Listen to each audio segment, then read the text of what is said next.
नमस्कार, आदाब, सत श्री अकाल और सलाम अलैकुम। मैं हूं मोहम्मद अहमद काज़मी, लेकर आया हूं आपका पसंदीदा कार्यक्रम नज़र दुनिया पर। आज का ये कार्यक्रम बहुत विशेष है, जिससे पता चलता है कि सऊदी अरब के क्राउन प्रिंस मोहम्मद बिन सलमान के खुल्लम खुल्ला इजराइल के साथ ताल्लुकात बनाने को फ़िलिस्तीनी लोग किस हद तक नफरत से देखते हैं। ये बात हाल ही में उस वक्त दुनिया के सामने आई जब अरब देशों से 6 मेहमान जर्नलिस्ट इजराइल के इनविटेशन पर वहां गए। इस दौरान सऊदी अरब का ब्लॉगर मोहम्मद सऊद मकबूजा यानी ऑक्युपाइड जेरूसलम अल कुद्स जाकर अल अक्सा मस्जिद गया। जैसे ही सऊदी ब्लॉगर वहां पहुंचे, फिलिस्तीनियों ने उन्हें बुरा भला कहना शुरू किया और उन्हें कहा कि यहाँ क्या करने आए हो, जाओ यहूदियों के साथ इबादत करो। अल जजीरा और एएफपी की रिपोर्ट के मुताबिक इजराइल सरकार के जरिए प्रायोजित यात्रा के हिस्से के रूप में पूर्वी यरूशलेम में अल अक्सा मस्जिद परिसर का दौरा करने वाले इस सऊदी ब्लॉगर मोहम्मद सऊद को फिलिस्तीनियों ने अल अक्सा मस्जिद से बाहर निकाल दिया। अरब देशों का इजराइल के साथ सामान्य ताल्लुक़ रखना बहुत बुरा माना जाता है, क्योंकि इजराइल ने फ़िलिस्तीन पर कब्जा करके अपना देश बनाया है।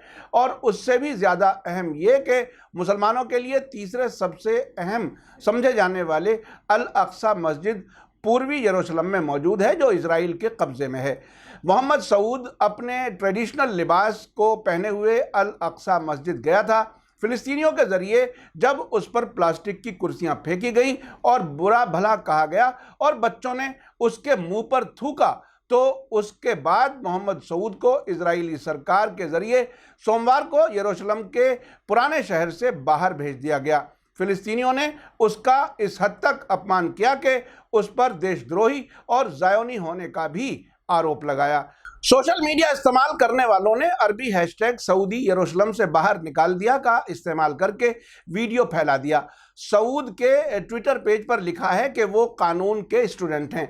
इजराइल की तरफ से 6 अरब पत्रकारों को यहाँ पहली बार लाया गया था। मोहम्मद सऊद इस 6 मेंबर वाले अरब डेलीगेशन में शामिल था।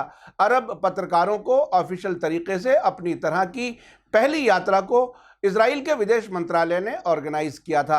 अरबी भाषा में इजराइल की विदेश मंत्रालय के ट्विटर पेज पर इस दौरे से पहले कहा गया था कि ये प्रतिनिधिमंडल, जिसमें सऊद के अलावा संयुक्त अरब अमीरात, इराक, मिस्र और जॉर्डन के पत्रकार शामिल हैं, जेरूसलम में हॉलोकॉस्ट संग्रहालय, वहां की पार्लियामेंट, नेसेट और मजहबी मकामात का दौरा करेंगे। इजराइल के विदेश मंत्रालय ने कहा, डेलीगेशन नेसेट सदस्यों और राजनयिकों के साथ साथ देश के दौरे पर बैठकें भी करेगा। आपको बता दूं कि सिर्फ मिस्र और जॉर्डन 2 ऐसे अरब देश हैं जिनके इजराइल के साथ राजनयिक यानी डिप्लोमेटिक ताल्लुकात हैं और शांति समझौता भी है। सोमवार को एक बयान में फिलिस्तीनी पत्रकारों के सिंडिकेट ने इस यात्रा की कड़ी निंदा की है और जोर देकर कहा है कि अरब पत्रकारों का महासंघ ज़ायोनी दुश्मन के साथ सभी प्रकार के ताल्लुकात और सामान्यकरण यानी नॉर्मलाइजेशन को एक्सेप्ट नहीं करता है। इराकी प्रेस सिंडिकेट ने भी इस दौरे को कंडम किया है। मोहम्मद सऊद, जिस पर फिलिस्तीनियों ने मुंह पर थूका और कुर्सियां फेंकी, उसने इजराइल के विदेश मंत्रालय के मुताबिक इजरायली सेना के रेडियो गैलाट्स के साथ एक इंटरव्यू में कहा था कि इजरायली लोग मेरे लिए बराबर हैं, वे मेरे परिवार की तरह हैं। उसने यहाँ तक कहा कि मुझे इजराइल से प्यार है और यरूशलेम का सफ़र करना हमेशा मेरा सपना था।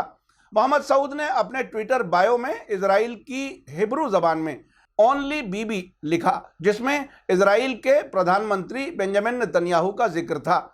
सऊद की पोस्ट में ज़्यादातर नेतन्याहू और प्रधानमंत्री के बेटे यार को रीट्वीट किया जाता है। ये इजराइल और वहाँ के प्रधानमंत्री को इस हद तक पसंद करता है कि वो अरब लोगों में इजराइल के प्रचार का काम बहुत अच्छे अंदाज में करता है। इजराइल के विदेश मंत्रालय के प्रवक्ता इमैनुअल नाहसन ने रविवार को ट्विटर पर कहा कि अरब डेलीगेशन की उपस्थिति शांति के लिए पुल बनाए जाने का इशारा है। अल जजीरा का कहना है कि अरब पत्रकारों का ये इजरायली दौरा इजराइल की ओर कई खाड़ी अरब देशों से संबंधों को गर्म करने के लिए आयोजित किया गया है।